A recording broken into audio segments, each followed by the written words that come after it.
bilis ng panahon, ito'y napapansin mo ba? Pero marami pang bagay ang di mo pa nagagawa. Hinihiling na lang kung minsan, ibalik na lang muli lahat ng oras at mga nasayang mo na sandali.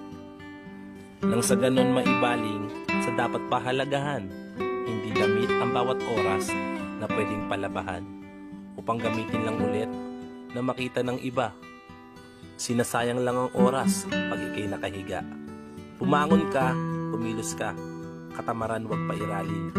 Kung napipilitan man, isipin may mapapalari.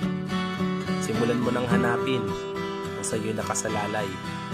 Ibang habang buhay, lagi sa'yong may aalalay. Kaya bago pa masayang ang lahat ng panahon, kung may plano ka sa buhay, simulan mo na ngayon.